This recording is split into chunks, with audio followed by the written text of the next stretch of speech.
जय हिंद। Welcome to study blog education YouTube channel पर आप सभी का स्वागत है। आज हम क्या पढ़ने वाले हैं? आज हम पढ़ने वाले हैं क्लास 7th हिस्ट्री यानी कि इतिहास का जो अध्याय नंबर 8 है, जिसका नाम है ईश्वर से अनुराग। इस अध्याय को हम इस वीडियो में समझेंगे और जानेंगे कि जो ईश्वर से अनुराग करने की जो विधियां हैं, जो तरीके हैं, जैसे भक्ति करना है ना, गाने के द्वारा जो है वो किया जाता है, उनका स्मरण किया जाता है। सूफी आंदोलनों की वजह से जो है सूफी कव्वाली वगैरह भी गाते हैं।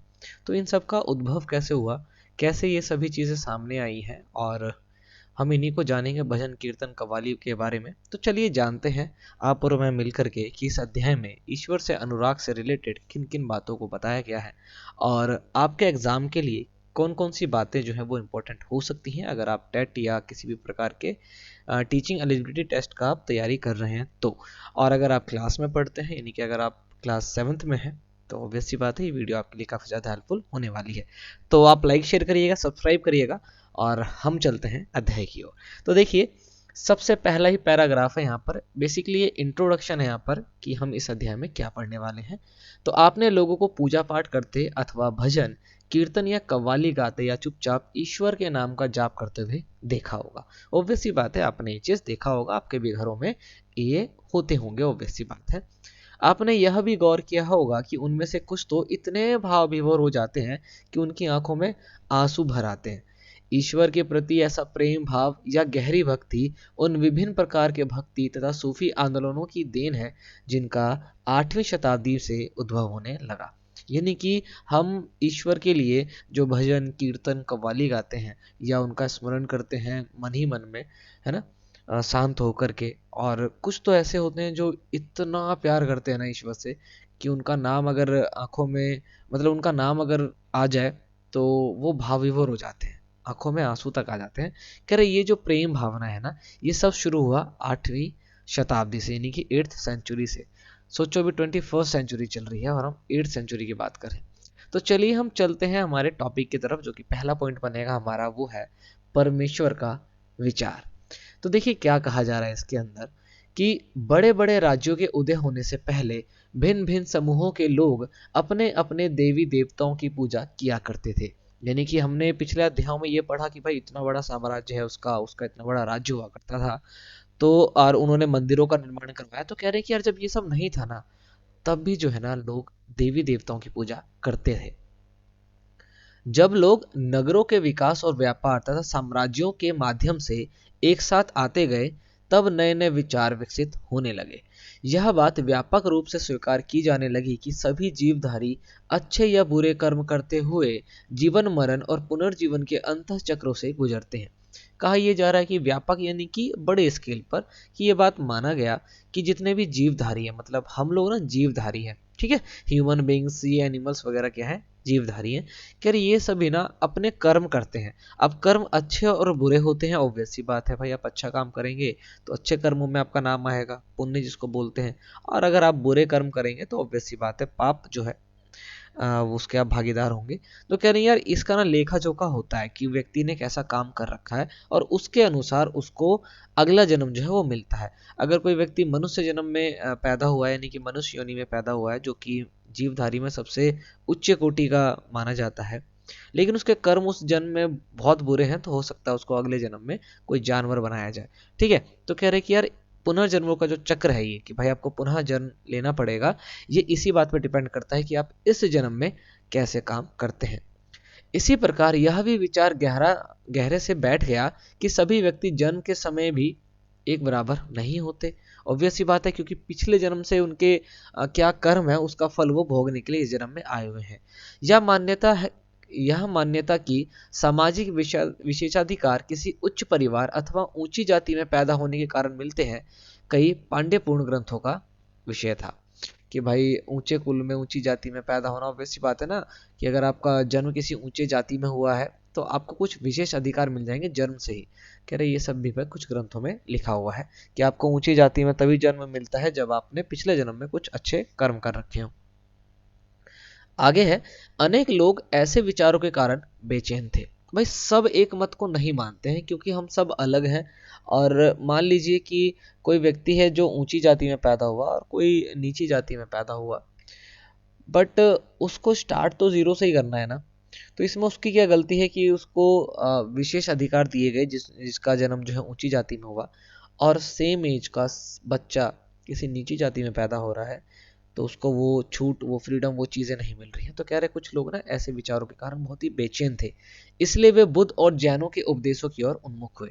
ठीक है, गौतम बुद्ध और महावीर जैन की बात हो रही है यहाँ पर, जिनके अनुसार व्यक्तिगत प्रयासों से सामाजिक अंतरों को दूर किया जा सकता है और पुनर्जन्म के चक्र से छुटकारा पाया जा सकता है। यानी कि बौद्ध और जैन, यानी कि महात्मा बुद्ध और जो महावीर जैन थे, उनके उपदेश का मेन बात ये था कि भाई, कहा यह गया कि व्यक्तिगत प्रयासों से, मतलब आप अपने प्रयासों से, ये जो समाज में अंतर फैला हुआ है ना जाति को लेकर के, कि कोई ऊंची जाति में इसलिए पैदा हुआ है क्योंकि उसका पिछले जन्म में जो है कुछ अच्छे कर्म कर रखे हैं, और कोई नीची जाति में इसलिए पैदा हुआ क्योंकि उसने शायद पिछले जन्म में बहुत बुरे कर्म करे हैं। कह रहे आप इन पुनः जन्म के चक्रों से छुटकारा पा सकते हैं अपने इस जन्म में कुछ प्रयासों को करके। कुछ अन्य लोग परमेश्वर संबंधी इस विचार से आकर्षित हुए कि यदि मनुष्य भक्ति भाव से परमेश्वर की शरण में जाए तो परमेश्वर व्यक्ति को इस बंधन से मुक्त कर सकता है। मतलब कुछ लोगों का ये मानना हुआ कि अगर वो भक्ति भजन करे परमेश्वर का, ईश्वर का, तो ईश्वर जो है उनको इस जन्म मरण के चक्रों से जो है मुक्त कर देगा। श्रीमद् भगवद गीता में यह व्यक्त विचार है। सामान्य सन, यानी कि ईस्वी सन की बात हो रही है, कि प्रारंभिक शताब्दियों में भगवद गीता के बारे में बात की जा रही है कि वहां पर कुछ लिखा हुआ है। कह रही ये ना उस वक्त काफी ज्यादा लोकप्रिय हो गया कि जो ये बात इसमें कही गई है कि अगर आप ईश्वर के शरण में आते हैं, ईश्वर की भक्ति करते हैं, तो आप जो है जन्म मरण के चक्रों से मुक्त हो जाएंगे। अब ये चित्र है यहाँ पर, इसमें जो है ये वाला इमेज जो है ऊपर आपको दिख रहा है यहाँ, ये भगवत गीता का एक हिस्सा है। ठीक है, आगे देखिए क्या बोला गया है कि विशुद्ध धार्मिक अनुष्ठानों के माध्यम से शिव, विष्णु तथा दुर्गा को परम देवी देवताओं के रूप में पूजा जाने लगा, है ना। बहुत सारे धार्मिक अनुष्ठान की वजह से शिव यानी भगवान शिव, भगवान विष्णु और दुर्गा माँ को परम देवी देवताओं के रूप में जो है पूजा जाने लगा। उनकी पूजा जो है बहुत ही परम पूज्य, यानी कि सभी देवी देवताओं में सबसे सर्वप्रथम या सबसे बड़ी हो गई। साथ साथ भिन्न भिन्न क्षेत्रों में पूजे जाने वाले देवी देवताओं को शिव, विष्णु या दुर्गा का रूप माने जाने लगा। कि भाई ये जो है ना शिव जी, जैसे हनुमान जी को बोलते हैं ना कि शिव जी के रूप हैं, भगवान राम जो है वो किसके रूप हो गए, विष्णु जी के रूप हो गए। ठीक है, इसी प्रकार से जो उनके अलग अलग रूपों को भी पूजा जाने लगा। इसी प्रक्रिया में स्थानीय मिथक तथा किस्से कहानियां पौराणिक कथाओं का अंग बन गए, है ना। अब जब ये सारी चीजें सामने आएंगी, बहुत सारे कैरेक्टर सामने आएंगे, तो उनकी कहानियां भी ऑब्वियस सी बात है सामने आएंगी। आप कृष्ण की, राम की, साईं बाबा की, इन सभी की कहानियां सुनते हैं, देखते होंगे, ऑब्वियस सी बात है। तो ये उस वक्त की चीजें हैं, कुछ इसमें मिथक भी हैं, है ना, और कुछ जो है रियल भी है। तो उन सबको मर्ज करके पौराणिक कथा जो है ये बन चुके हैं। पुराणों में पूजा की जिन पद्धतियों, यानी कि जो श्रेणी, जो नियम बना रखे हैं, इनकी अनुशंसा की गई थी, उन्हें स्थानीय पंथों में भी अपनाया जाने लगा। स्थानीय पंथ मतलब जो किसी एक जगह पे लोकल धर्म को मानने वाले लोग हैं, कह रहे उन्होंने भी इसको मानना शुरू कर दिया।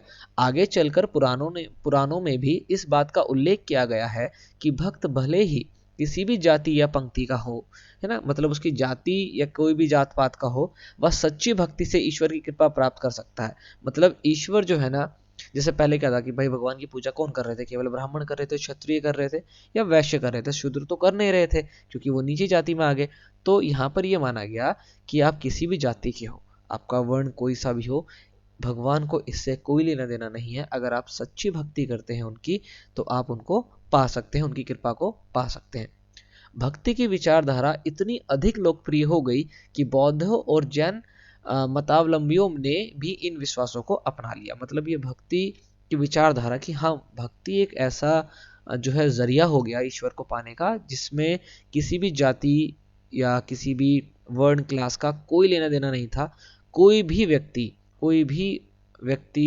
ठीक है, इस पद्धति का इस्तेमाल करके ईश्वर को पा सकता था। कह रही ये इतनी विचारधारा इतनी लोकप्रिय हुई कि बौद्ध धर्म वाले और जैन धर्म को मानने वाले जो लोग थे, उन्होंने भी इसको अपनाया। ठीक है, तो ये देखो ईश्वर की कुछ बातें हुई। आगे देखते हैं, दक्षिण भारत में भक्ति का एक नया प्रकार नयनार और अलवार। बहुत ही ज्यादा सवाल जो है इसमें से पूछे जाते हैं नयनार और अलवार के बारे में, क्योंकि अब एग्जाम पेपर जो है ना वो थोड़ा सा एनालिटिकल हो गया है, थोड़ा आपको सोचना पड़ेगा। तो अगर आप डीप में पढ़कर नहीं समझेंगे ना तो आप एग्जाम में गलती करके आ जाएंगे, अगर आप टेट की तैयारी कर रहे हैं तो। और अगर आप क्लास में हैं तो ऑब्वियस सी बात है, पर पढ़ें डीप में, थोड़ा अच्छा लगेगा। तो देखो, दक्षिण भारत में ऑब्वियस सी बात है, साउथ इंडिया की बात हो रही है, यहाँ पर भक्ति का एक नया प्रकार निकल के आया, नयनार और अलवार। ठीक है, तो देखो ये पता चलना चाहिए आपको पहले कि नयनार और अलवार जो है वो भक्ति के एक रूप है जो कि दक्षिण भारत में थे। ठीक है, अब देखो नयनार कौन थे और अलवार कौन थे। ठीक है, तो शिव जी की जो पूजा करते थे शैव संत जो थे वो नयनार थे, और अलवार जो थे वो वैष्णव संत थे, यानी कि वो विष्णु की पूजा करते थे। ठीक है, अब देखो 7वीं से 9वीं शताब्दियों के बीच कुछ नए धार्मिक आंदोलनों का प्रादुर्भाव हुआ, यानी कि 7th से लेकर के 9th सेंचुरी के बीच में कुछ नए धर्म जो है निकल के आए। इन आंदोलनों का नेतृत्व नयनारों, शैव संत, ठीक है, और अलवारों, वैष्णव संतों ने किया। नयनार कौन से संत हुए? जिन्होंने शिव जी की पूजा की। ठीक है, और अलवार कौन से हुए? वैष्णव संत, जिन्होंने विष्णु जी की पूजा की। ये संत सभी जातियों के थे, मतलब जाति का कोई वो नहीं था इनके अंदर, है ना, जिनमें पुलैया और पनार जैसी अछूत समझी जाने वाली जाति के लोग भी इसमें शामिल थे। अस्पृश्य जो थे ना, पुलैया। देखो यही बात हुई यहाँ पर, भक्ति की बात इसलिए की जा रही थी कि भक्ति का एक ऐसा रास्ता था जिसमें जाति का कोई वो ही नहीं था कि भाई आप किसी भी जाति के हो, आप वहां पर आ सकते हो और भगवान की पूजा कर सकते हो। तो देखो, पुलैया और पनार जो कि अस्पृश्य माने जाते हैं, अछूत माने जाते थे, ठीक है, वो लोग भी इसके अंदर शामिल थे। वे बौद्धों और जैनों के कटु आलोचक थे और शिव तथा विष्णु के प्रति सच्चे प्रेम को मुक्त का मार्ग बताते थे। मतलब अलवार और नयनार जो थे ये बौद्ध और जैन के कटु आलोचक थे, मतलब कट्टर आलोचक थे ये किनके? बौद्ध धर्म और जैन धर्म के, या गौतम बुद्ध या फिर महावीर जैन के, कि वो उनके मत को नहीं मानते थे। बल्कि ये किनकी पूजा करते थे? तो नयनार जो थे वो शिव और अलवार जो थे वो विष्णु के प्रति सच्चे प्रेम को भक्ति मांगते थे या मुक्ति का मार्ग बताते थे। उन्होंने संगम साहित्य, देखो संगम साहित्य जो है ना, इससे रिलेटेड सवाल आया था कि संगम साहित्य क्या है। तो संगम साहित्य तमिल साहित्य का प्राचीनतम उदाहरण और सामान्य सन यानी कि ईस्वी सन की प्रारंभिक शताब्दियों में रचित एक साहित्य है। तो संगम साहित्य रिलेटेड है तमिल साहित्य से। ठीक है, और तमिल साहित्य का सबसे पुराना साहित्य है संगम साहित्य, ये आप ध्यान रखेंगे। तो उन्होंने यानी कि नयनार और अलवारों ने संगम साहित्य में समाहित प्यार और शूरवीरता के आदर्शों को अपनाकर भक्ति के मूल्यों में उनका समावेश किया। नयनार और अलवार घुमक्कड़ साधु संत थे। इनकी जो है क्या चीज, कैसे थे ये? तो घुमक्कड़, तो मतलब आज ही यहाँ पर है, कल को कहीं और होंगे। इससे क्या होता है ना कि जो उनका धर्म है, ठीक है, उनका जो है वो क्या कर पाते हैं, उसको डेवलप कर पाते हैं, उसको और लोगों तक पहुंचा पाते हैं। वे जिस किसी स्थानीय गांव में जाते थे वहां के स्थानीय देवी देवताओं की प्रशंसा में सुंदर कविता रचकर उन्हें संगीतबद्ध कर दिया करते थे। मतलब ये लोग गाने बना दिया करते थे। जैसे कहीं किसी एक जगह पर गए तो वहाँ के जो स्थानीय देवी देवता है, जैसे वहाँ पर जिनकी पूजा की जा रही है, तो उनकी बारे में सुन करके, उनकी प्रशंसा को सुन करके उन पर कविता लिख दिया इन्होंने, या उनको जो है गीत में कन्वर्ट कर दिया ताकि गाने में अच्छा लगे। आज के टाइम में भी अगर आप भक्ति की ओर जा रहे हैं या भक्ति करते हैं तो गीत के तौर पर जो है ना ये काफी ज्यादा प्रचलित है। अब देखो आगे, पहले इसी कॉलम को कंप्लीट कर लेते हैं, फिर हम ये जो ब्रैकेट में लिखा हुआ है उसको देखेंगे। तो 10वीं से 12वीं सदियों के बीच, ठीक है, अब 10th से 12th सेंचुरी के बीच चोल और पांड्यन राजाओं ने चोल वाले चोर नहीं, चोल और पांड्यन राजाओं ने उन अनेक धार्मिक स्थलों पर विशाल मंदिर बनवा दिए जहां की संत कवियों ने यात्रा की थी। अब ये जो अलवार और नयनार थे, ये लोग जहां जहां गए, जहां जहां रुके, तो वहां पर जो चौल वंश के राजा थे या जो पांड्य वंश के राजा थे, उन्होंने बहुत बड़े बड़े क्या बनाए, मंदिर बनवा दिए। अब जहां अलवार गए वहां पर शिव मंदिर बना दिए गए हैं, जहां पर नयनार गए वहां पर विष्णु जी के मंदिर बना दिए गए हैं। इस प्रकार भक्ति परंपरा और मंदिर पूजा के बीच गहरे संबंध स्थापित हो गए, है ना। यही वह समय था जब उनकी कविताओं का संकलन तैयार किया गया था, कि भाई वो जो कविता लिखा करते थे ना उसको क्या करा गया, संकलित कर लिया गया, एक जगह लिखना शुरू कर दिया गया। इसके अलावा अलवारों तथा नयनारों संतों की धार्मिक जीवनियां भी रची गई, उनके बारे में, उनकी जो धार्मिक दृष्टिकोण थे उनको भी लिखा गया। आज हम भक्ति परंपरा के इतिहास लेखन में इन जीवनियों का स्रोत के रूप में उपयोग कर रहे हैं। तो देखो भक्ति परंपरा असल में शुरू कब हुई? 8th सेंचुरी में, जिसमें अलवार नयनार का बहुत बड़ा हाथ रहा। आज जो शिव जी और विष्णु जी के जो इतने मंदिर बने हुए हैं, उनके बारे में जो इतने गीत लोक कथाएं हैं वो सभी में इनका बहुत बड़ा हाथ है, और लगभग 10वीं से 12वीं सदी तक तो बहुत ज़्यादा इन्होंने फैला दिया था। अब अलवार और नैनार के बारे में ऊपर के कॉलम में कुछ बता रखा है, तो हम उसको देख लेते हैं एक बारी। कुल मिलाकर 63 नैनार ऐसे थे जो कुम्हार, अस्पृश्य कामगार जो अछूत माने जाते थे, किसान, शिकारी, सैनिक, ब्राह्मण और मुखिया जैसे अनेक जातियों में पैदा हुए थे। उनमें सर्वाधिक प्रसिद्ध थे अप्पार, समंदर, सुंदरार और मणिकक्कव सागर। ये तो फेमस नयनार हो गए 63 में से, ठीक है। उनके गीतों के 2 संकलन है। 1 नंबर का सवाल है, आपका ध्यान रखेंगे कि नयनार के जो गीत है उनके संकलन कहाँ पर रखे गए हैं, तो तेवरम और तिरुकवाचकम के अंदर, ठीक है। ये आपको ध्यान रखना, तो ये नयनार से रिलेटेड है, आपको पता होना चाहिए, ठीक है। तो देखो, अलवार हो चाहे नयनार हो, इसमें जाति का कोई बोध नहीं था कि भाई कोई प्रतिबद्धता नहीं थी, आप किसी भी जाति से हो आप आ सकते हो। इनके संकलन यानी कि इनके गीतों का संकलन जो है तेवरम और तिरुवचकम के अंदर लिखा गया है। अब अलवार के बारे में, अलवार संत की संख्या कितनी थी, 12। मतलब नयनार से क्या थे, कम थे। अब नयनार जो थे वो शिव जी के भक्त थे, अलवार विष्णु जी के। वे भी भिन्न भिन्न प्रकार के पृष्ठभूमि से आए थे, मतलब यहाँ पर भी क्या था, कुछ भी जाति को लेकर के कोई भी प्रतिबद्धता नहीं थी। उनमें सर्वाधिक प्रसिद्ध कौन थे, तो पेरी अलवार और उनकी पुत्री अंडाल, टोंडर रिड्डपोडी अलवार और नम्मालवार, ये काफी फेमस अलवार संत थे। उनके गीत दिव्य प्रबंधम में संकलित है। तो ये जो ना 1 नंबर का सवाल यहाँ पर और 1 नंबर का सवाल यहाँ पर कि नयनार के गीत कहाँ पर संकलित कर रखे हैं और अलवार के कहाँ पर कर रखे हैं, ये आपको ध्यान होना चाहिए अगर आप टेट की तैयारी कर रहे हैं, तो वैसे भी आगे काम ही आएगा, है ना। चलिए आगे देखते हैं। अभी आपने अलवार नयनार के बारे में पढ़ लिया। अब यहाँ पर एक और कॉलम है जहाँ पर भक्त और भगवान के बारे में कुछ बातें बताई गई हैं, है ना। मणिकक्कवा सागर की एक रचना है, मेरे हांडमास के इस घृणित पुतले में तुम आए जैसे यह कोई सोने का मंदिर हो। एक भक्त जो है अपनी भक्ति के द्वारा भगवान के लिए कुछ बात लिख रहा है, कुछ अपनी भावनाएं व्यक्त कर रहा है, वो इसमें बताया गया है। मेरे कृपालु प्रभु, मेरे विशुद्धतम रत्न, तुमने मुझे सांत्वना देकर बचा लिया। तुमने मेरा दुख, मेरा जन्म मृत्यु का कष्ट और माया मोह हर लिया और मुझे मुक्त कर दिया। हे ब्रह्मानंदन, हे ब्रह्मानंद, हे प्रकाशमय, मैंने तुम में शरण ली है और मैं तुमसे कभी दूर नहीं हो सकता। ठीक है, कवि ने भगवान के साथ अपने संबंध का कैसा वर्णन किया, एकदम भाव विभोर कर रखा है, और वो मुक्ति पाने की बात कर रहा है इसके अंदर, है ना, कि अब जो है उसको जन्म मरण से मुक्ति मिल जानी चाहिए। चलो आगे देखते हैं। अगला जो पॉइंट है वो है दर्शन और भक्ति। अब देखो, ये दर्शन ना यहाँ पर अलग चीज है, ठीक है। ये दर्शन वो नहीं है किसी का सामने आ जाना, ये दर्शन कुछ अलग चीज है, आप उसको अभी यहाँ पर समझोगे। चलो, कह रहे हैं कि भारत में सर्वाधिक प्रभावशाली दार्शनिकों में एक शंकर का जन्म 8वीं शताब्दी में केरल प्रदेश में हुआ था। वे अद्वैतवाद के समर्थक थे, जिसके अनुसार जीवात्मा और परमात्मा, परमात्मा कहते हैं जो परम सत्य है, मतलब वही सत्य है, उसके अलावा सब कुछ जो है मिथ्या है। ये हम आप ये सारी चीजें जो आपके आसपास पड़ी हैं सब मिथ्या, एक ना एक दिन जाके नष्ट हो जाएगी।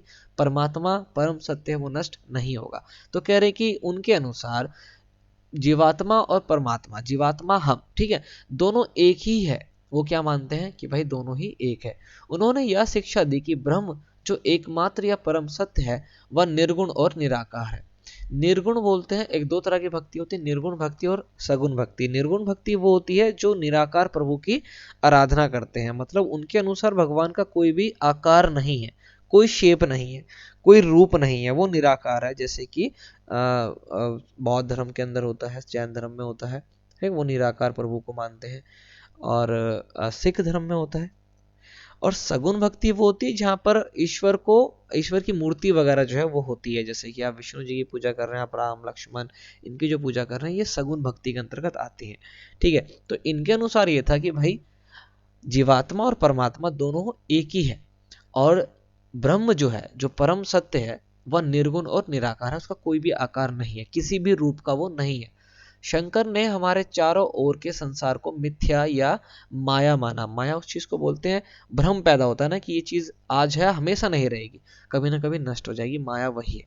और संसार का परित्याग करने अर्थात संन्यास लेने और ब्रह्म की सही प्रकृति को समझने और मोक्ष प्राप्त करने के लिए ज्ञान के मार्ग को अपनाने का उपदेश दिया। ये शंकर जी की बात हो रही है कि उन्होंने क्या बोला कि आप इस माया को छोड़ो, मोह माया से हटो, संसार का त्याग करो, संन्यास लो और ब्रह्म को प्राप्त करने का यानी कि ईश्वर को प्राप्त करने की जो प्रकृति है, जो नियम है, आप उसको समझो और मोक्ष प्राप्त करने का जो तरीका है आप उसको अपनाओ और मोक्ष को प्राप्त करो, अन्यथा आपको फिर वही जन्म मरण के चक्र में पड़े रहना पड़ेगा। ठीक है, तो निर्गुण भक्ति यहां से निकल के आई सामने। आगे देखिए इसी में और क्या बता रखा है। रामानुज 11वीं शताब्दी में तमिलनाडु में पैदा हुए। वे विष्णु भक्त अलवार संतों से बहुत प्रभावित थे। ऊपर शंकर जी की बात हो, यहाँ पर रामानुज जी की बात हो रही है। उनके अनुसार मोक्ष प्राप्त करने का उपाय विष्णु के प्रति अनन्य भक्ति भाव रखना है। भगवान विष्णु की कृपा दृष्टि से भक्त उनके साथ एकाकार होने का परमानंद प्राप्त कर सकता है। रामानुज ने विशिष्ट द्वैतवाद के सिद्धांत को प्रतिपादित किया, जिसके अनुसार आत्मा परमात्मा से जुड़ने के बाद भी अपनी अलग सत्ता बनाए रखती है। रामानुज के सिद्धांत ने भक्ति की नई धारा को बहुत प्रेरित किया, जो परवर्ती काल में उत्तरी भारत में विकसित हुआ। उत्तरी भारत मतलब ये जो दिल्ली वगैरह का एरिया था इसके अंदर। अब देखो यहाँ दो व्यक्ति हैं और दो तरह की भक्ति की यहाँ पर बात की गई है। एक व्यक्ति है शंकर जी, जिन्होंने निर्गुण भक्ति की बात करी, जिसमें उन्होंने बताया कि ब्रह्म जो है, जो परमात्मा है और जो हम जीवात्मा है, हम एक ही हैं। ठीक है, और सब कुछ क्या करना है आपको, माया का त्याग करना है। ऑब्वियस सी बात है, संसार का परित्याग करो, संन्यास लो और ब्रह्म को पता करने का, पाने का जो सही रास्ता है उसको अपनाओ और आप जो है उनमें लीन हो जाओ। जबकि रामानुज जो है वो सगुण भक्ति की बात करते हैं। वो कहते हैं कि भगवान विष्णु के प्रति आप अनन्य भक्ति करो, तब जाकर के आपको क्या मिलेगा, मोक्ष मिलेगा। और ये मानते हैं कि आत्मा परमात्मा में लीन हो जाता है ना, हमारी जो आत्मा है वो परमात्मा में लीन हो जाती है, लेकिन उसके बावजूद जो है वो अलग होती है, एक नहीं होती है। तो देखो दो व्यक्ति दो तरह की भक्ति यहाँ पर दर्शा रहे हैं। ठीक है, अब देखो ये आपको पता होना चाहिए, ये चीज आपको समझनी है। अब अगला जो पॉइंट है वो है बसवन्ना या वीरशैववाद। हमने पहले पढ़ा कि तमिल भक्ति आंदोलन और मंदिर पूजा के बीच क्या संबंध थे, है ना। इसके परिणाम स्वरूप जो प्रतिक्रिया हुई वह बसवन्ना और अल्लम्मा प्रभु और अक्क महादेवी जैसे उनके साथियों द्वारा प्रारंभ किए गए वीर शैव आंदोलन में स्पष्ट दिखलाई देती है। मतलब और ईश्वर के लिए जो भक्ति के रास्ते हैं वो खुलने लगे। यह आंदोलन 12वीं शताब्दी के मध्य में कर्नाटक से शुरू हुई।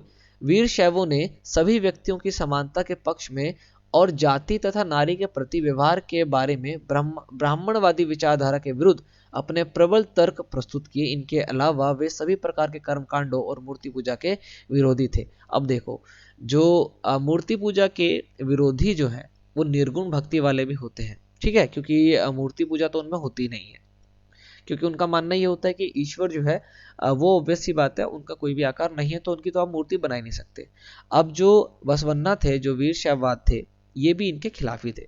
अब ब्राह्मणवादी विचारधारा के का मतलब यहाँ पर ये होता है कि अगर हिंदू के अंदर आप ये देखेंगे तो महिलाओं को बहुत ज़्यादा रिस्ट्रिक्शंस लगा रखी हैं, बहुत जगह प्रतिबंध कर रखा है कुछ मंदिरों में नहीं जाने का, और महीने में जब उनको मासिक होता है तो पूजा नहीं करने का। तो कह रहे हैं ये इनके प्रति बिल्कुल जो है विरोध करते थे, और इनका मानना ये था कि मानव तो मानव है, वो स्त्री पुरुष नहीं होता, और ईश्वर की आराधना कोई भी कर सकता है। हाँ, ये कर्म कांड और मूर्ति पूजा के विरोधी जरूर थे। ठीक है, तो वीरशैव की यहाँ पर बात की जा रही है।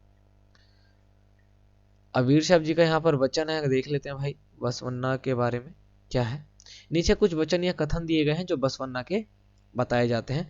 धनवान लोग शिव के लिए मंदिर बनवाते हैं, मैं एक गरीब आदमी हूँ, क्या करूंगा। देखो धनवान लोग है भाई, उन्होंने तो भक्ति दिखाने के लिए क्या करा, शिव जी के मंदिर बना दी। कह रहा मैं एक गरीब आदमी हूँ, बताओ मैं क्या करूंगा। मेरी टांगे खंबे हैं, ठीक है, शरीर तीर्थ मंदिर है, सिर उसकी छतरी है सोने की बनी हुई। जरा सुनो, नदी संगम के प्रभु, खड़ी हुई चीजें कभी गिर जाएंगी लेकिन चलने वाला सदा चलती रहेंगी। तो इन्होंने ना यहाँ पर एक बात बोली है कि धनवान लोगों ने अपनी पूजा दिखाने के लिए क्या करा, शिव का मंदिर बना दिया। पर कह रहे कि यार मैं एक गरीब आदमी हूँ, बताओ मैं क्या करूँ। तो बोला मेरी टांगे जो है वो खंबा है, जो मेरा शरीर है वो तीर्थ मंदिर है, जो ये सर है ना वो उसकी छतरी है जो कि सोने की बनी हुई है ना। तो इन्होंने क्या करा है, थोड़ा सा अपने आप को ही क्या करा, अर्पित कर दिया है ईश्वर के अंदर। है कि नहीं, कि मैं ही क्या हो गया, ईश्वर हो गया, यही तीर्थ मंदिर हो गया, यहीं पर मेरे ईश्वर क्या होंगे, विराजमान हो जाएंगे। अब हम आगे महाराष्ट्र के संत के बारे में पढ़े तो यहाँ पर लेफ्ट साइड में आपको एक दिख रहा होगा, महाराष्ट्र के ज्ञानेश्वर, नामदेव, एकनाथ और तुकाराम जैसे वैष्णव संत कवि भगवान विट्ठल के उपासक थे। अब वैष्णव संत तो आप समझ गए, जो विष्णु जी की आराधना करेंगे, तो भगवान विट्ठल जो है वो भी विष्णु की ही एक अवतार या रूप माने जाते हैं। भगवान विट्ठल की आराधना ने वारकारी संप्रदाय का जन्म दिया, वारकारी संप्रदाय को जन्म दिया, जो पंढरपुर की वार्षिक तीर्थ यात्रा पर जोर देता है। विट्ठल संप्रदाय का भक्ति के शक्तिशाली उपादान के रूप में उदय हुआ और लोगों में काफी यह लोकप्रिय हुआ। तो देखो एक एक करके कितने सारे रास्ते, कितने सारे ईश्वर को पाने के रास्ते, उनकी आराधना के तरीके खुलते जा रहे हैं। यही आंदोलन है कि भाई ये नहीं निर्गुण भक्ति, शगुन भक्ति, फिर अलवार नयनार आगे, है ना, फिर वीर शैव आ गए, अब यहाँ पर देखो नामदेव, एकनाथ, ज्ञानेश्वर, तुकाराम ये भी आ गए, है ना। तो यही है महाराष्ट्र के संत। महाराष्ट्र में शुरू हुआ है तो देखो उनके बारे में भी जान लेते हैं। देखिए क्या लिखा हुआ है, 13वीं से 17वीं शताब्दी तक महाराष्ट्र में अनेकानेक संत या कवि हुए, बहुत ज्यादा हुआ, ठीक है, जिनके सरल मराठी भाषा में लिखे गए गीत आज भी जनमन को प्रेरित करते हैं। उन संतों में सबसे महत्वपूर्ण थे ज्ञानेश्वर, नामदेव, एकनाथ और तुकाराम तथा सकुबाई जैसी स्त्रियां और चोखा मेठा का परिवार, जो अछूत समझी जाने वाली महार जाति का था। अस्पृश्य का मतलब हो गया अछूत, जिसको आप टच नहीं कर सकते, ठीक है। कह रहे देखो ये सभी जो है पूजा कर रहे हैं, भक्ति कर रहे हैं। भक्ति की यह क्षेत्रीय परंपरा पंढरपुर में विट्ठल, विष्णु का ही एक रूप है, मैंने बताया आपको, इन पर और जनमन के हृदय में विराजमान व्यक्तिगत देव ईश्वर संबंधी विचारों पर केंद्रित थी, ठीक है। इन संत कवियों ने सभी प्रकार के कर्मकांडों, पवित्रता के ढोंगों और जन्म पर आधारित सामाजिक अंतरों का विरोध किया। यहाँ तक कि उन्होंने संन्यास के विचार को भी ठुकरा दिया और किसी भी अन्य व्यक्ति की तरह रोजी रोटी कमाते हुए परिवार के साथ रहने और विनम्रता पूर्वक जरूरतमंद सभी साथी व्यक्तियों की सेवा करते हुए जीवन बिताने को अधिक पसंद किया। देखो यहाँ पर एक और जो है मेंटलिटी चेंज हुई। इन्होंने कर्म कांडों को क्या करा, नहीं माना। पवित्र जो पवित्रता के ढोंग है ना कि भाई हम पवित्र है, ये करने से पवित्र होता है, कह रहे इसको नहीं मानेंगे हम। और समाज में जो अंतर था, है ना, उसको भी नहीं माना। और क्या बोला कि भाई हम सन्यास को भी नहीं मानते। ऐसा नहीं कि आप संसार को छोड़ दोगे, घर परिवार को छोड़ दोगे और चले जाओगे, कह रहा आप ये भी नहीं। अब रोजी रोटी कमाते हुए भी क्या कर सकते हो, ईश्वर की आराधना कर सकते हो, जरूरतमंद लोगों की आप मदद कर सकते हो। ये मदद करने से भी आपको ईश्वर जो है वो आपके ऊपर कृपा करेगा। तो देखो मेंटेलिटी चेंज हुई, है ना। तो यही जो है आंदोलन यहाँ पर होने लगे।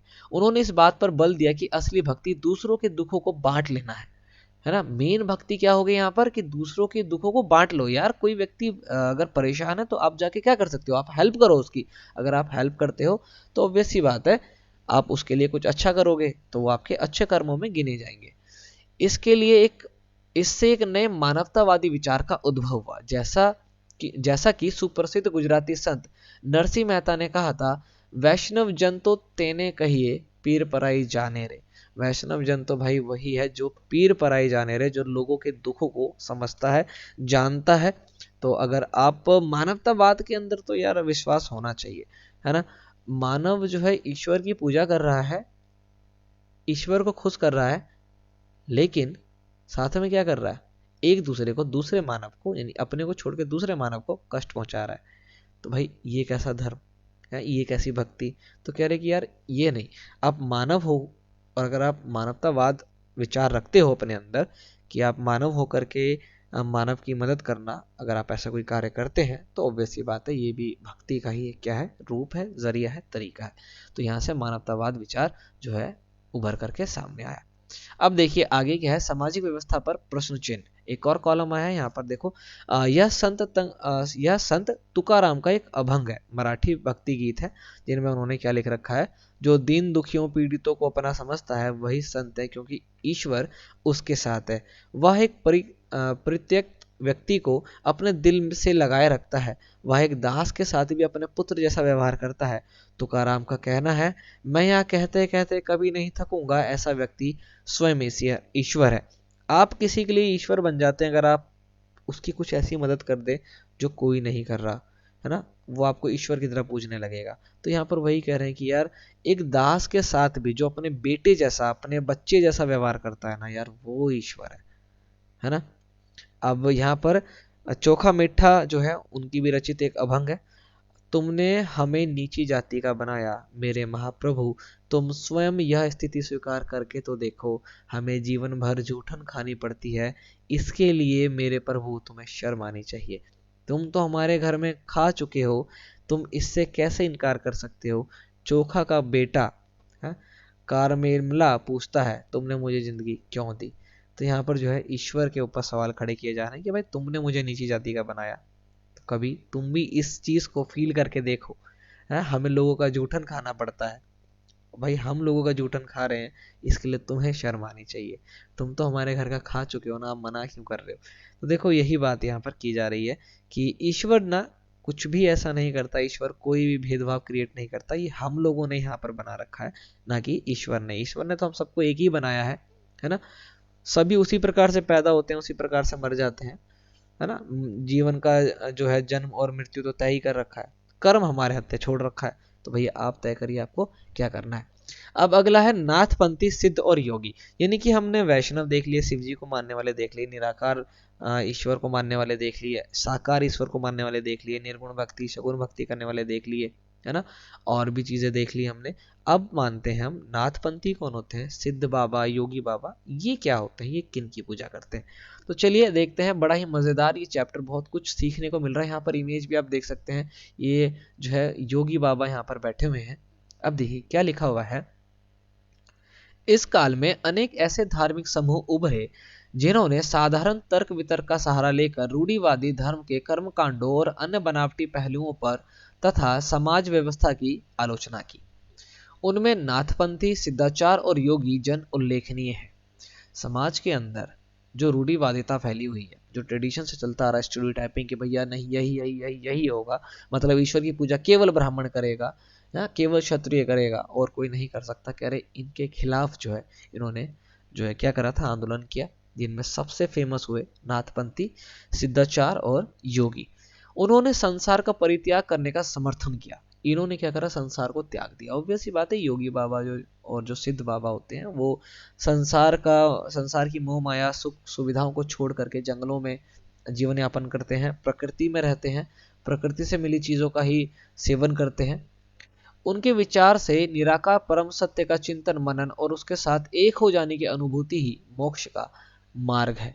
इसके लिए उन्होंने योगासन, प्राणायाम और चिंतन मनन जैसी क्रियाओं के माध्यम से मन एवं शरीर को कठोर प्रशिक्षण देने की आवश्यकता पर बल दिया कि आप जो है शरीर को, ये शरीर ही अपने आप में क्या है, मोह माया है, कह रहे आप इसको कठोर करो, है ना। यह समूह खास तौर पर नीची कही जाने वाली जातियों में बहुत लोकप्रिय हुए। जो नीची जाति के लोग थे उनमें ये लोग काफी लोकप्रिय हुए, काफी फेमस हुए, है ना। उनके द्वारा की गई रूढ़िवादिता धर्म की आलोचना ने भक्ति मार्गीय धर्म के लिए आधार तैयार किया, जो आगे चलकर उत्तरी भारत में काफी लोकप्रिय शक्ति बना। तो यहाँ पर जो है तपस्वी बाबा की जो है बात की जा रही है, जो ये मानते हैं कि आप जो है प्राणायाम, योगासन करके, चिंतन मनन करके, ईश्वर का नाम लेकर के, जप करके आप उनमें एक हो सकते हो और यही वो मोक्ष का एक जरिया है। तो ये बात हो गई यहाँ पर नाथपंथी के बारे में, योगी बाबा के बारे में। अब है इस्लाम और सूफी मत। तो जब हमने इतने धर्मों के बारे में बात की तो वैसी बात है, इस चैप्टर में इस्लाम के बारे में बता रखा है, तो हम उनको भी देख लेते हैं और समझते हैं। संतों और सूफियों में बहुत अधिक समानता थी। संत और सूफी, संत हो गए मान लो आप हिंदू मान लो, ठीक है, और सूफी यानी कि जो इस्लाम को मानते हैं, कह रहे इनके अंदर ना बहुत अधिक समानता थी। यहाँ तक कि यह भी माना जाता है कि उन्होंने आपस में कई विचारों का आदान प्रदान किया और उन्हें अपनाया भी। सूफी मुसलमान रहस्यवादी थे। वे धर्म के बाहरी आडंबरों को अस्वीकार करते हुए ईश्वर के प्रति प्रेम और भक्ति तथा सभी मनुष्यों के प्रति दया भाव रखने पर बल देते थे। देखिए सूफी मत क्या था कि वो ये मानते, एक तो वो रहस्यवादी थे, मतलब बहुत कुछ डिस्क्लोज नहीं करते थे, और धर्म को लेकर के जो आडंबर चल रहा है, जो बाहर जो है दिखावा चल रहा है, छलावा चल रहा है, कह रहा हम उसको नहीं मानते हैं, ठीक है। ईश्वर के प्रति प्रेम और भक्ति तथा सभी मनुष्यों के प्रति दया भाव रखने पर ये लोग बल देते थे, है ना। मनुष्य भी जरूरी है यार, आज हम पूजा पाठ तो करते हैं, बट ऑब्वियस ही बात है प्रिटेंडिंग ज़्यादा चल रहा है, दिखावा ज़्यादा चल रहा है पूजा पाठ के नाम पर, है ना। इतने पवित्र क्या हम हैं जितने पवित्र हम बनते हैं? ये सवाल है हमारा हमसे। इस्लाम के एकेश्वरवाद यानी एक अल्लाह के प्रति पूर्ण समर्पण का दृढ़ता से प्रचार किया गया। आपको भी पता है इस्लाम के अंदर जो है अल्लाह की जो है पूजा आई थिंक की जाती है। तो एक ही ईश्वर है यानी कि एकेश्वरवाद को मानते हैं वो। 8वीं और 9वीं शताब्दी में धार्मिक विद्वानों ने पवित्र कानून शरिया और इस्लामिक धर्मशास्त्र के विभिन्न पहलुओं को विकसित किया। अब जो शरिया है ये कानून है जिस जो है इस्लाम से रिलेटेड है। तो इस्लाम के अंदर जो इस्लाम के लोग हैं, जो इस्लाम को फॉलो करने वाले लोग हैं, उनके लिए कानून बनाया गया है, नियम बनाया गया है जो शरिया के अंदर लिखा गया है। ये आपको पता होना चाहिए। तो शरिया कानून है इस्लाम से रिलेटेड। 1 नंबर का सवाल है आपका ये। इस्लाम धीरे धीरे और जटिल होता गया जबकि सूफियों ने एक अलग रास्ता दिखाया जो ईश्वर के प्रति व्यक्तिगत समर्पण पर बल देता है। ठीक है। सूफी लोगों ने मुस्लिम धार्मिक विद्वानों तथा निर्धारित विशुद्ध कर्म कांड और आचार संहिताओं को बहुत कुछ अस्वीकार कर दिया। उन्होंने बहुत ज़्यादा नहीं माना क्योंकि वो पहले से रहस्यवादी थे ना, बहुत कुछ डिस्क्लोज नहीं करते थे। और ईश्वर के प्रति प्रेम, आडंबर तो था ही नहीं उनमें, मतलब आडंबर को तो मानते ही नहीं थे कि आप धूप बत्ती जलाओ, ऐसा कुछ नहीं है। प्रेम होना चाहिए ईश्वर के प्रति सच्ची, है ना, भक्ति होनी चाहिए सच्ची, और मनुष्य के प्रति भी आप दया भावना तो रखिए, है ना। मुख में राम बगल में छुरी नहीं होना चाहिए, है ना। वे ईश्वर के साथ ठीक उसी प्रकार जुड़े रहना चाहते थे जिस प्रकार एक प्रेमी दुनिया की परवाह किए बिना अपने प्रेमिका से जुड़ा रहता है ना। सीधी सी बात है। संत कवियों की तरह सूफी लोग भी अपनी भावनाओं को व्यक्त करने के लिए काव्य रचना किया करते थे। गद्य में एक विस्तृत साहित्य तथा कई किस्से कहानियां इन सूफी संतों के इर्द गिर्द विकसित हुई। मध्य एशिया के महान सूफी संतों में गज्जाली, रूमी और सादी के नाम उल्लेखनीय हैं। नाथपंथियों, सिद्धों और योगियों की तरह सूफी भी यही मानते थे कि दुनिया के प्रति अलग नजरिया अपनाने के लिए दिल को सिखाया पढ़ाया जा सकता है। ऑब्वियसली कितनी बेहतरीन बात लिखी हुई है ना इसके अंदर कि आप दुनिया के प्रति, दुनिया आपको, आप आसपास देख रहे हो कि यार हर चीज ना इतनी बुरी है, इतनी बुरी है, ये भी खराब है, ये भी खराब है।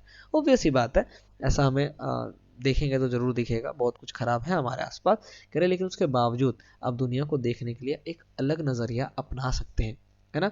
एक व्यक्ति जो गलत है, जिसको लोग गलत बोल रहे हैं, आप उसके अंदर भी अच्छाई को ढूंढ सकते हैं। आपको केवल ढूंढना है। आप सिखा सकते हैं, अपने दिल को पढ़ा सकते हैं कि आप कभी भी किसी को देख करके तुरंत जजमेंट ना दे।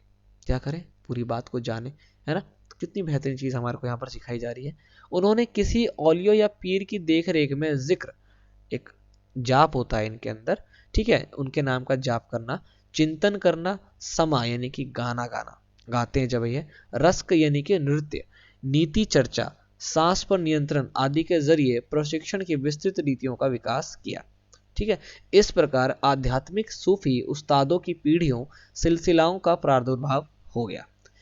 इसमें से हर एक सिलसिला निर्देशों व धार्मिक क्रियाओं का थोड़ा बहुत अलग तरीका अपनाती गई। तो थोड़े थोड़े से वेरिएशन आते गए जिस वजह से जो है वो 3-4 आगे जाकर के टुकड़ों में डिवाइड भी हो गई।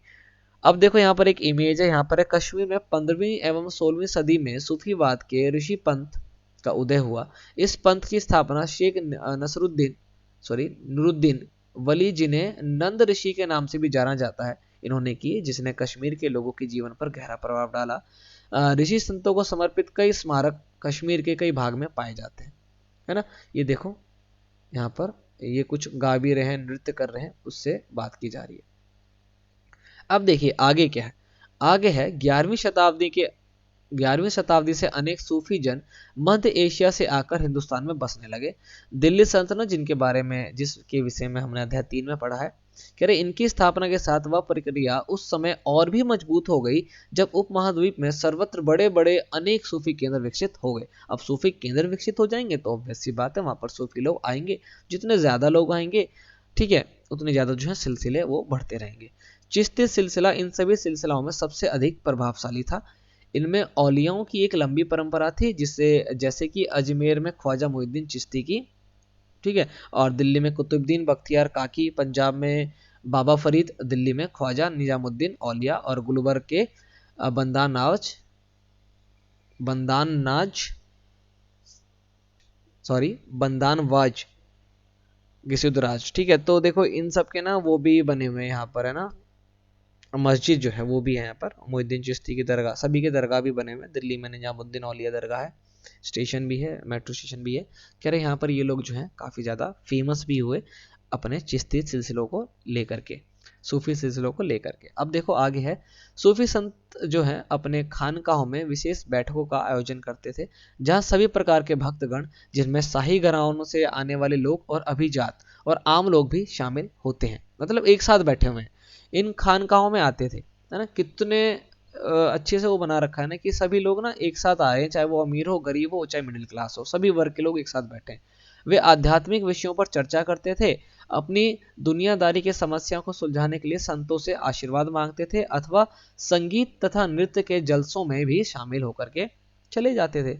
अक्सर लोग यह समझते थे कि सूफी औलियों के पास चमत्कारिक शक्तियां होती है, जिनसे आम लोगों को बीमारियों और तकलीफों से छुटकारा मिल सकता है।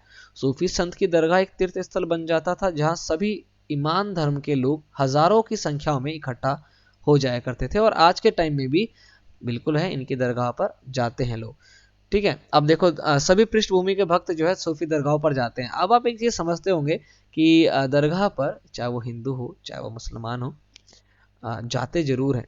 तो मेरा ये मानना है कि ईश्वर जो है ना वो एक ही है ना, और हम लोगों ने कुछ रास्ते अपना लिए हैं अलग अलग, लेकिन ये सभी रास्ता ना जाता एक ही जगह है। ईश्वर को बांटना तो चाहिए नहीं, क्योंकि वो खुद ही नहीं बटा हुआ, तो आप क्या ही बांटेंगे। बटे तो हम लोग हैं, हमें एक होने की जरूरत है। तो मंदिर हो, मस्जिद हो, दरगाह हो, गुरुद्वारा हो, हर जगह अगर ईश्वर है तो नतमस्तक तो होना ही चाहिए। अब देखो अगला जो पॉइंट है कॉलम के अंदर है, मालिक यानी कि प्रभु की खोज। जलालुद्दीन रूमी 13वीं सदी का महान सूफी शायर था। वह ईरान का रहने वाला था और उसने फारसी में काव्य की रचना की। उसकी कृति का एक उद्धरण जो है यहाँ पर प्रस्तुत कर रखा है। वह ईसाइयों की सूली पर नहीं था। मैं हिंदू मंदिरों में गया, वहां भी उसका कोई नामो निशान नहीं था। ना तो वो ऊंचाइयों में मिला, ना ही खाइयों में। मैं मक्का के काबा में भी गया, वह वहां भी नहीं था। मैंने उसके बारे में दार्शनिक एविसेन से भी पूछा, वह एविसेना की पहुंच से परे था। मैं अपने दिल में झांका, यहाँ उसकी जगह थी। मैंने उसे वहीं पाया, वह और कहीं नहीं था। कितनी बेहतरीन बात लिखी है ना कि ढूंढा हमने बाहर, मिला वो हमारे अंदर, है ना। तो जलालुद्दीन रूमी जो है इन्होंने ये चीज लिखी है। अब देखिए आगे है उत्तर भारत में धार्मिक बदलाव, कि उत्तर भारत में धार्मिक बदलाव कैसे हुए। तो अब तक हमने दक्षिण भारत के बारे में पढ़ा कि वहां पर धार्मिक बदलाव कैसे होने लगे, एक के बाद एक धर्म आने लगे, और धर्म आने का रीजन क्या था वो भी हमने समझा, और कौन कौन से धर्म जो फेमस हो गए, जो बड़े हो गए, और कौन से जो उतने ज्यादा नहीं हो पाए, और उनके बढ़ने ना बढ़ने का क्या कारण था। अब है उत्तर भारत में धार्मिक बदलाव, देखते हैं ये क्या है। 13वीं सदी के बाद उत्तरी भारत में भक्ति आंदोलन की एक नई लहर आई। यह एक ऐसा युग था जब इस्लाम, ब्राह्मणवादी हिंदू धर्म, सूफी मत, भक्ति की विभिन्न धाराओं ने, नाथपंथियों, सिद्धों और योगियों ने परस्पर एक दूसरे को प्रभावित किया। अब क्योंकि काफी ज्यादा ऑप्शंस आ गए हैं तो ऑब्वियस ही बात है, एक लहर दौड़ेगी एकदम, है ना। हमने देखा कि नए नगरों, अध्याय 6 में हमने पढ़ा, और राज्यों जो कि अध्याय 2, 3, 4 में पढ़ा, कह रहे इनका उद्भव हो रहा है। तो अब नए राज्य बन रहे हैं, नए नगर बन रहे हैं, और लोग अपने लिए नए नए व्यवसाय और नई नई भूमिकाएं खोज रहे थे।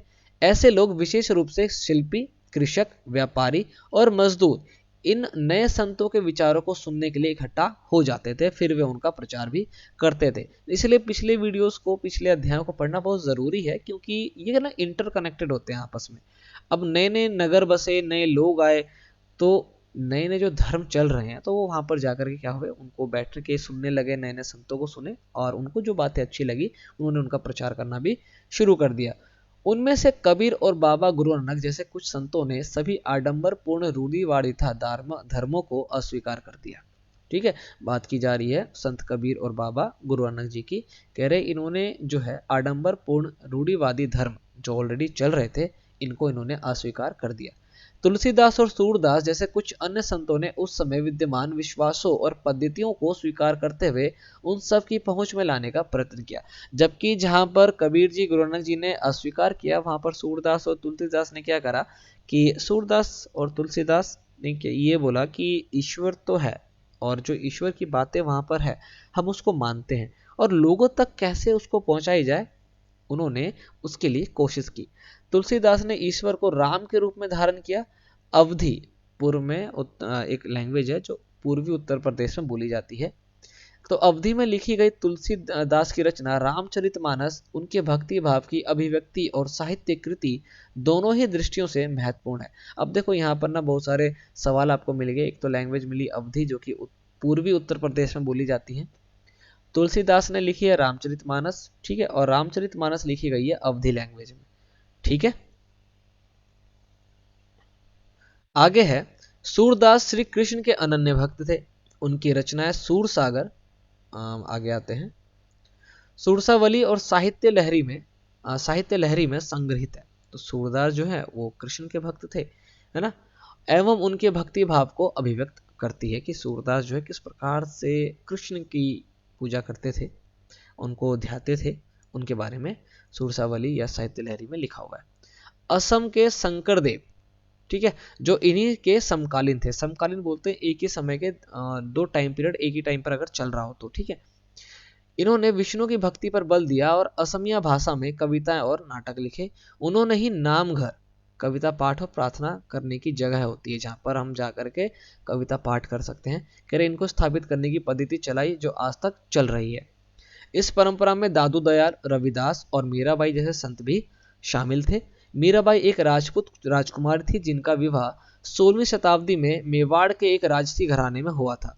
मीराबाई रविदास जो अछूत अस्पृश्य जाति के माने जाते थे उनकी शिष्या बन गई।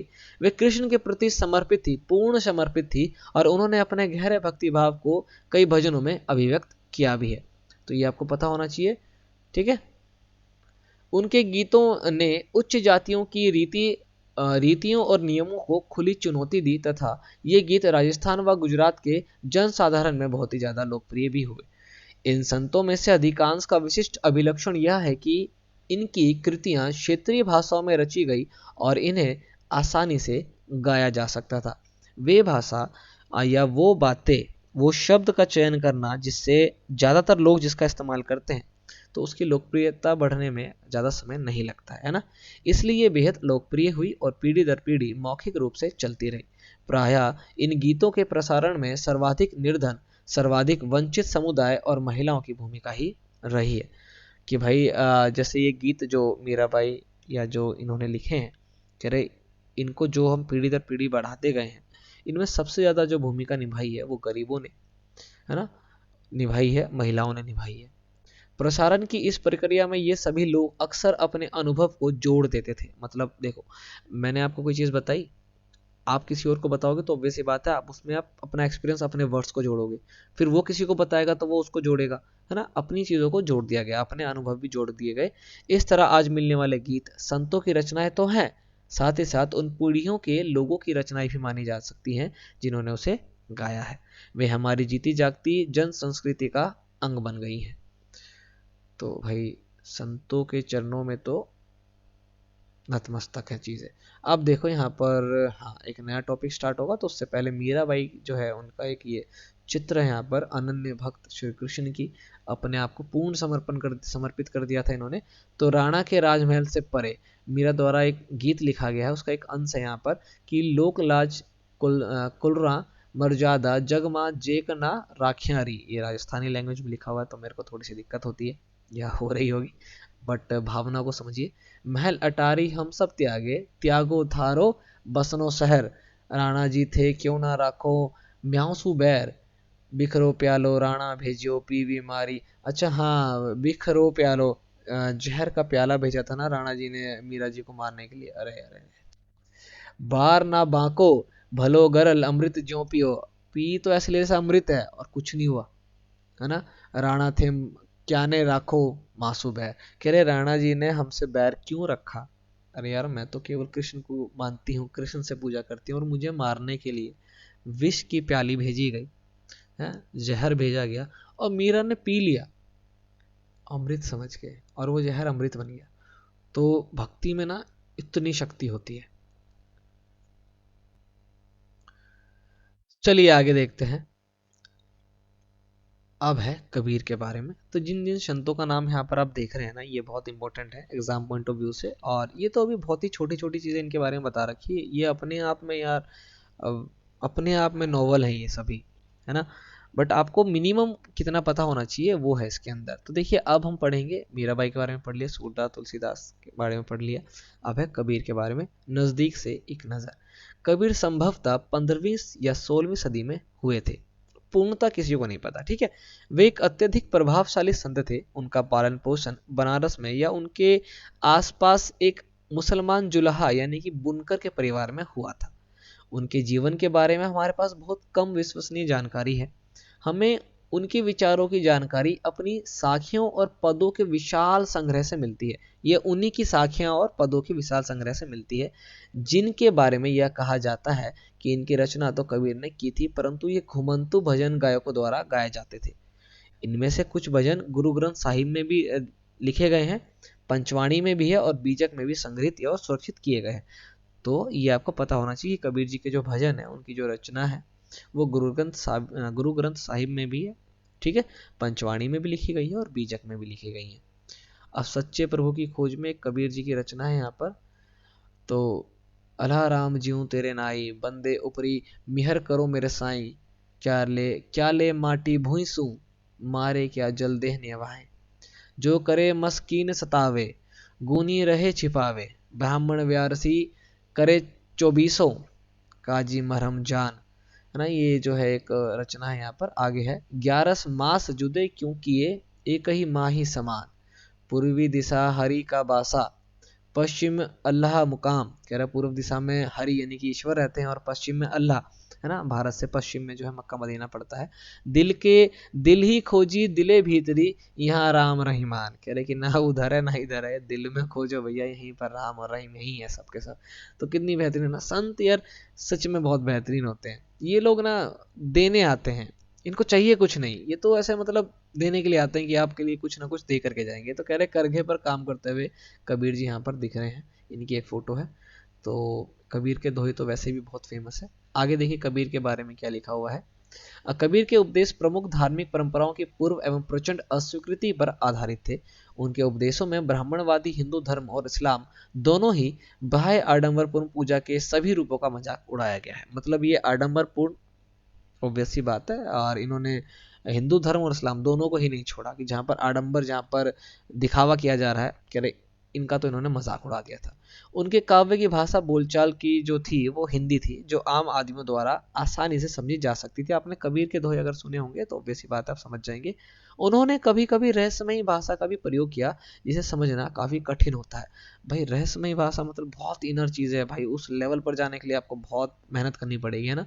कबीर निराकार परमेश्वर में विश्वास रखते थे, निर्गुण भक्ति करते थे, इसलिए जो है इन्होंने आडंबरपूर्ण जो भक्ति थी उसका विरोध किया। उन्होंने यह उपदेश दिया कि भक्ति के माध्यम से ही मोक्ष यानी मुक्ति प्राप्त की जा सकती है। हिंदू तथा मुसलमान दोनों लोग इनके शिष्य हो चुके थे, ठीक है। और संत कबीर तो ऑब्वियस सी बात है, बहुत ही बेहतरीन, ठीक है। तो ये कबीर जी के बारे में है। आगे है बाबा गुरु नानक जी, इनके बारे में। तो देखिए ये फोटो है यहाँ पर, ठीक है। हम चलो, ये युवक जब थे गुरु नानक जी तब की फोटो है, कितने बेहतरीन, है ना। सिख धर्म जिन्होंने बनाया। अब देखिए ये है कबीर की अपेक्षा बाबा गुरु नानक 1469 से लेकर के 1539 के बारे में हम कहीं अधिक जानते हैं। जहां कबीर जी के बारे में बहुत ज्यादा इंफॉर्मेशन नहीं है, वहीं बाबा गुरु नानक जी के बारे में बहुत ज्यादा इंफॉर्मेशन है। तलवंडी पाकिस्तान में ननकाना साहब जगह है। इस जगह जन्म लेने वाले गुरु नानक जी ने करतारपुर, रावी नदी के तट पर डेरा है बाबा नानक जी का, करतारपुर, इसमें एक केंद्र स्थापित करने से पहले कई यात्राएं की। उन्होंने अपने शिष्यों के लिए करतारपुर में एक नियमित उपासना पद्धति अपनाई, जिसके अंतर्गत उन्हीं के शब्दों, ठीक है, ये शब्दों वाला नहीं है, शब्दों जिसको भजन बोला जाता है, उनको गाया जाता है। जो उन्होंने शब्द बोले, जो उन्होंने बातें बताई हैं, उन्हीं को भजनों के द्वारा गाया जाता है। उनके अनुयायी अपने अपने पहले धर्म या जाति अथवा लिंग भेद को नजरअंदाज करके एक सांझी रसोई में इकट्ठे खाते पीते थे। मुझे सबसे बेहतरीन कुछ लगता है ना, तो सिख धर्म में ये चीज लगती है। मैंने ना ऐसे देखा है, और मैंने देखा ये सच में कि अमीर से अमीर, गरीब से गरीब मैंने मतलब एक है चांदनी चौक के में है गुरुद्वारा है, वहाँ पर मैं था तो मैंने वहाँ देखा था कि एक BMW से व्यक्ति आया और उसने गाड़ी साइड में रुकवाई और वो अंदर गया और वो जूते पॉलिश कर रहा था। मैं चौंक गया कि यार अभी व्यक्ति BMW से उतरा है और वो जूते पॉलिश कर रहा है। तो ये चीज़ मुझे बहुत अच्छी लगी कि गुरुद्वारे में, नानक जी के घर में सभी लोग एक समान हैं।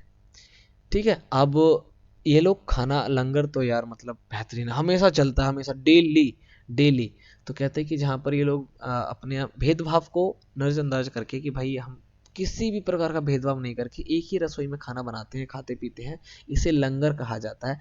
आप किसी भी धर्म के हो ना भाई, आप अगर गुरुद्वारे गए हैं ना तो आपको रहने और खाने के लिए कोई दिक्कत नहीं होने वाली कभी भी। और वैसे भी विश्व में कहीं भी कोई दिक्कत होती है ना, सिख जो है वो बहुत पहले पहुंच जाते हैं, सबसे पहले पहुंच जाते हैं। तो सैल्यूट है, बेहतरीन है एकदम ये सब कुछ।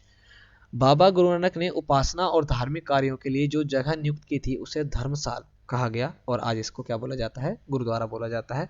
तो गुरुद्वारा यानी कि गुरु का द्वार, ठीक है, इसका पुराना नाम क्या था, धर्मशाल। किसने रखा था नाम, ये बाबा गुरु नानक जी ने। तो देखो यहाँ पर बैठे हुए हैं और ये इनकी जवानी की फोटो है, जवानी की तस्वीर है। 1539 में अपनी मृत्यु के पूर्व बाबा गुरु नानक जी ने एक शिष्य को अपना उत्तराधिकारी चुना था। इनका नाम था लहणा। ठीक है, क्या नाम था, लहणा। लेकिन ये गुरु अंगद के नाम से जाने गए। गुरु अंगद नाम का महत्व यह था कि गुरु अंगद बाबा गुरु नानक जी के ही अंग माने गए।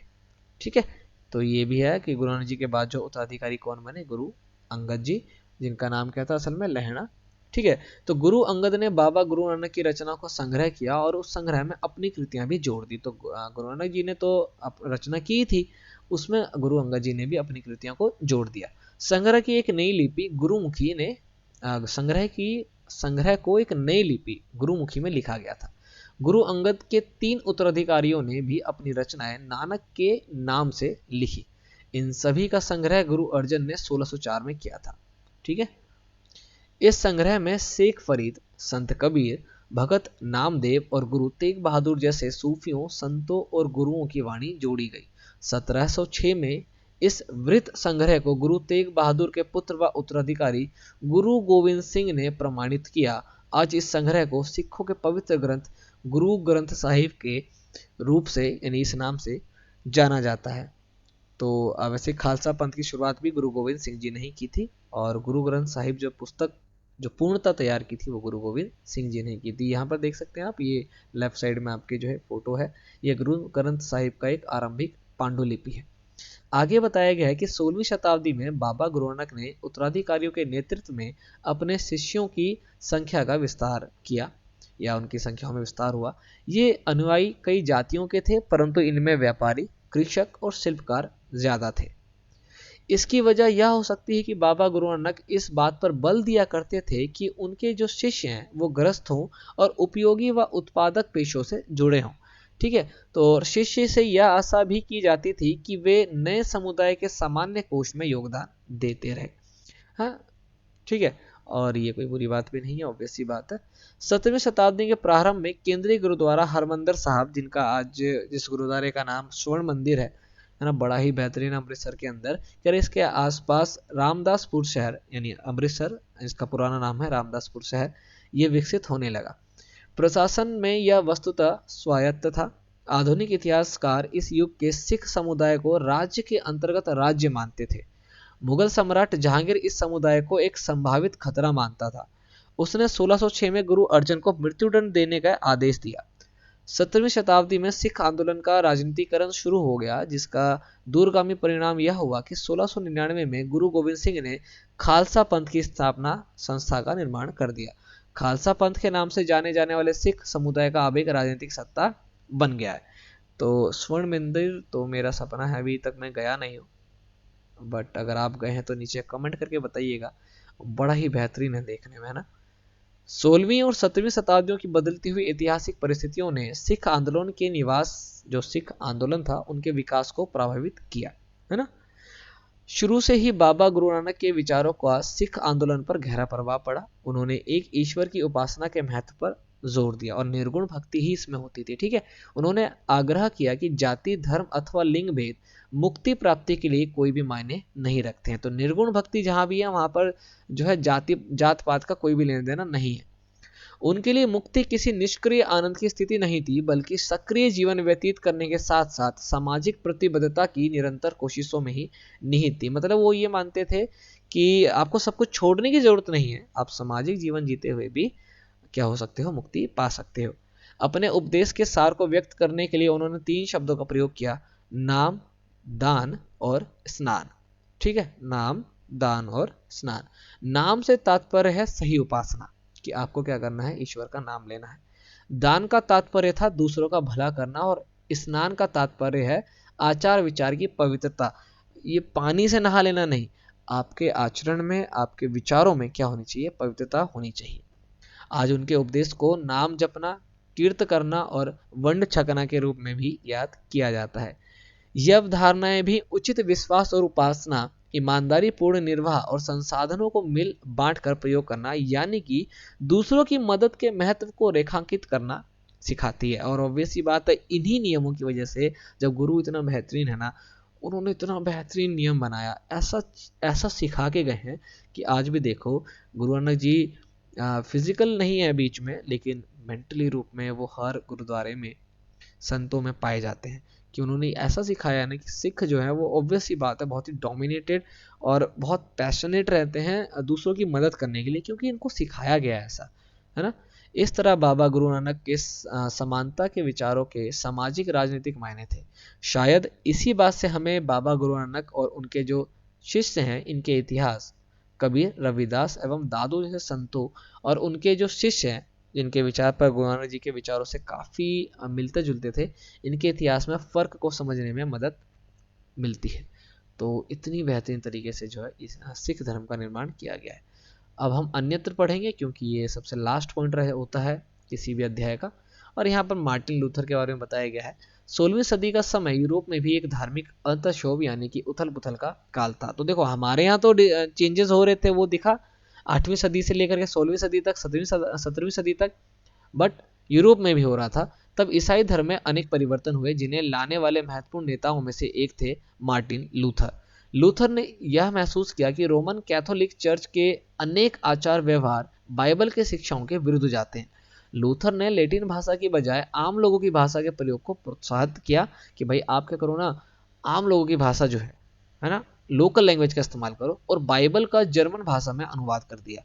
वे दंड मोचन की उस प्रथा के घोर विरोधी थे जिसके अंतर्गत पाप कर्मों को क्षमा कराने के लिए चर्च को दान दिया जाता था। भैया आपने कुछ पाप किया ना, तो क्या करो, चर्च में दान दे दो। कह रहे भाई हम इसका विरोध करते हैं। छापे खाने के बढ़ते हुए प्रयोग से उनकी रचनाओं का व्यापक रूप से प्रचार प्रसार हुआ। अनेक प्रोटेस्टेंट ईसाई संप्रदाय अपना उद्भव लूथर की शिक्षाओं में ही खोजते हैं। तो यूरोप में भी जो है चेंजेस यहाँ पर देखने को मिल रहे थे। तो ये एक फोटो है यहाँ पर, मार्टिन लूथर ने जो जर्मन भाषा में बाइबल बनाई थी, लिखी थी, अनुवाद किया था, उसका एक फोटो है यहाँ पर। तो ये जो चैप्टर है यहाँ पर वो हमारा कंप्लीट हो गया। हम फ्रंट पेज पर आएंगे जहाँ पर ईश्वर से अनुराग। तो हमने जाना ईश्वर से अनुराग करने के जो अलग अलग तरीके थे वो किस प्रकार से बने, कैसे कैसे और किस किस समय में आए, किन लोगों ने मदद की ईश्वर से मिलाने में, और किस धर्म के अंदर जो है ईश्वर को पूजने की क्या विधि है, क्या नियम है, ये भी हमने यहाँ पर जाना। तो ये अध्याय यहाँ पर जो है हमारा कंप्लीट हो गया। और ऑब्वियस ही बात है, मुझे आशा है कि मैं थोड़ी बहुत आपकी मदद कर पाया हूँगा समझने में। वीडियो लंबी जरूर हो गई है, उसका रीज़न यही कि आप और मैं ये चाहते हैं कि सीखें, ना कि पढ़ें। जितना हो सके उतना सीखें, तो उसके लिए थोड़ी सी वीडियो लंबी हो गई, तो माफ़ी चाहूँगा। बाकी आपको अच्छी लगे तो आप इसको लाइक शेयर जरूर करिएगा। सब्सक्राइब किए बिना बिल्कुल मत जाइएगा, क्योंकि हम मोटिवेट होते हैं बहुत ज़्यादा, और बस बहुत अच्छा लगता है। और बेल आइकन को ऑन कर लीजिएगा ताकि नोटिफिकेशन आपको मिल जाए। बाकी कोई भी सवाल हो आप नीचे कमेंट करिए, जैसा भी आपको लगा आप कमेंट करके बताइए, हम उस कमेंट्स को पढ़ रहे हैं और अपने आप को इम्प्रूव करने की पूरी कोशिश करते रहेंगे हमेशा, क्योंकि तामुन तो हमें सीखना ही है, सीखना तो कभी ख़त्म होता नहीं है। बाकी आप मस्त रहिए, पढ़ते रहिए, स्वस्थ रहिए। हम मिलेंगे आपसे नेक्स्ट वीडियो में, तब तक के लिए जय हिंद।